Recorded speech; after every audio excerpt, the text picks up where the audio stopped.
Hello and welcome to Neverwinter with Aragon. So I'd like to give an overview of what is going to change with Module 21. What have they introduced now? Well, of course, we have the new class, the Bard, and I've made an overview video on it from just starting out on level 1.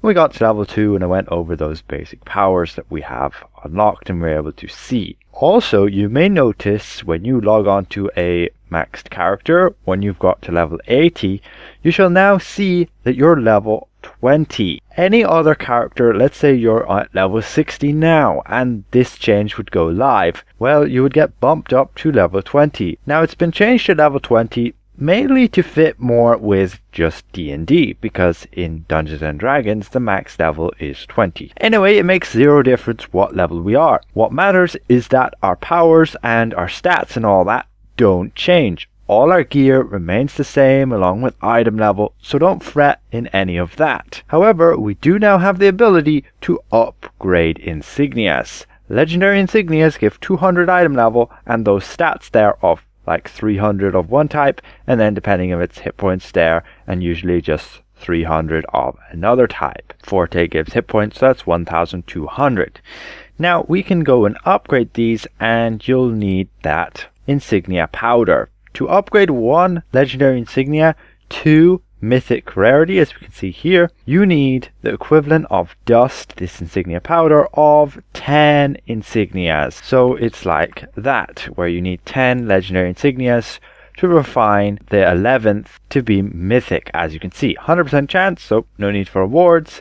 And when you go and upgrade it, you can see that the statistics, the item level it gives is more than doubled, being there at 500. And then as a result, its stats have gone up to 750 and 750. That is a pretty big buff to insignias, all things considered, but they cost a hell of a lot. Something else you may notice is that there's no such thing as experience points anymore. No longer will you gain experience points to level up your character. You literally have to go through all of those leveling adventures to be able to level up. When you complete those certain quests, you shall obtain a reward which literally levels you up, much like the D&D system where the DM tells you, we're leveling up now. With that said, that means there's no way in which we can increase our experience points because there is none anymore. That means all experience boosters shall be removed from the game, have no effect anymore. Any of your demonic tomes of experience also won't have any effect, along with those things that might buff up your experience gain. For example, this guild boon. It has now been changed to give you extra movement speed, up to a maximum of 10%. I kinda like this change. More movement speed. The faster you can move, and it just makes the game feel smoother. Along with that, Azures and I guess Brutals and any of those enchantments which gave experience boost now give also movement speed boost. As you can see, an Azure rank 15 will now give plus 5% movement speed. So getting 5 of those will give you that 25% extra move speed, which is pretty neat. Unfortunately, a mod never goes by without some nerfs, and here we go. The Wildstorm Elixir, along with the Superior Flask of Potency, were nerfed to now only give 5% critical severity. So I guess, yeah, that's a rip, but still gonna make them the best ones out there for giving crit sev, but it just means we won't get as much as we did before. Along with that, I guess the Full Armor Elixir was also changed just to scale down to 5% instead, but they do give a bit more ratings than they used to. Another major change is to our campaigns, and we now have adventure campaigns and we have campaigns themselves. They've been changed to adventures, and most of these would be the leveling adventures. As we can see, we have, when we start out in the game, we're first going to have to run through Neverdeath, Velosk, Ebon Downs, Icespire Peak, the Chasm, and then the Whispering Caverns. And once you've completed all of these 6 leveling adventures, you'll be level 20. And then you'll unlock the rest of them here. And they all have item level requirements. Normally you will hit the next item level requirement after doing the previous leveling adventure, so that shouldn't be an issue. And once you've hit level 20, then you have these optional ones here. Now the very nice thing about adventures is we can see they will give you decent rewards upon completing them.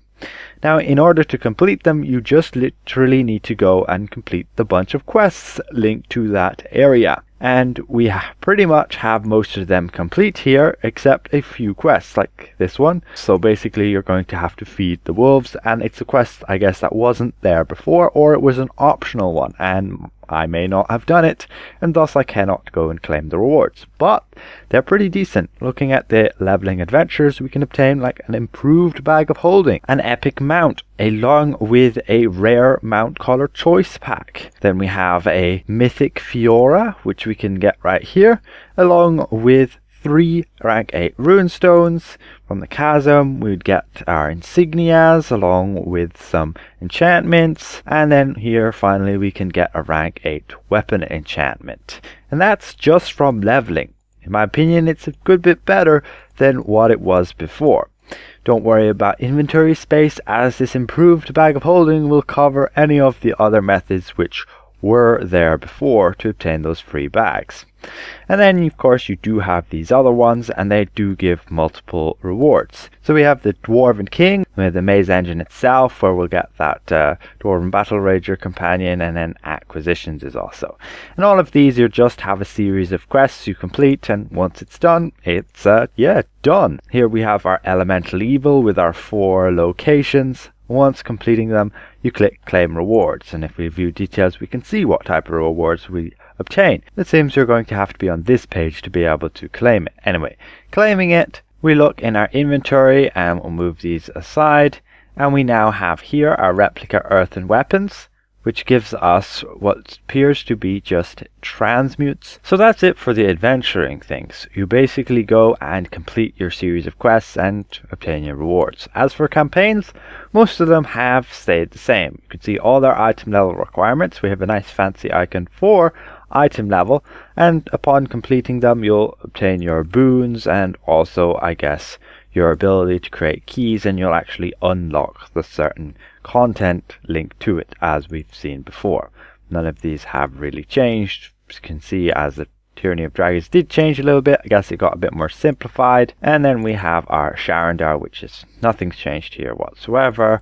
Path of the Fallen, and our PvP campaign. So that's really it in terms of what's changed with those campaigns. We just have adventures and campaigns. In my opinion, I kind of do like the change indeed. Those leveling adventures sure have some neat rewards to help a character out in terms of progression, but that aside, nothing else is really going to change with Module 21.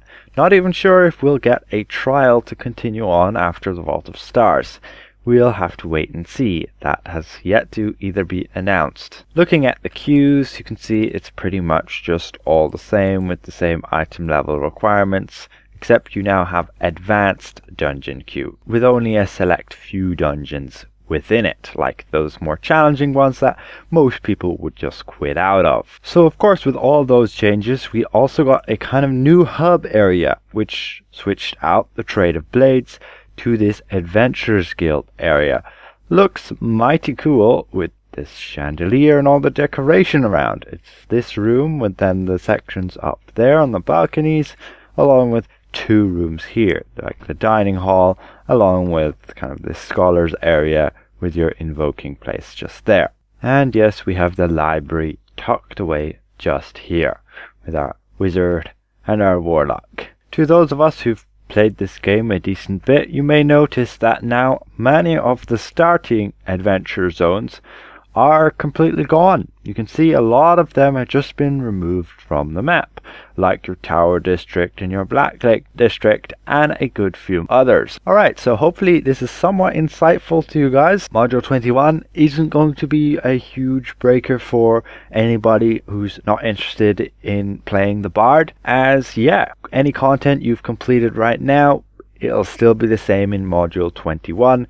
There might be a few quests you've missed that you might have to go and check back on to fully complete out all of those adventures and campaigns. With that aside, hopefully I presented this well, and if I did, consider leaving the video a like, and if you're new around here, consider subscribing. I'll see you guys around. Goodbye for now.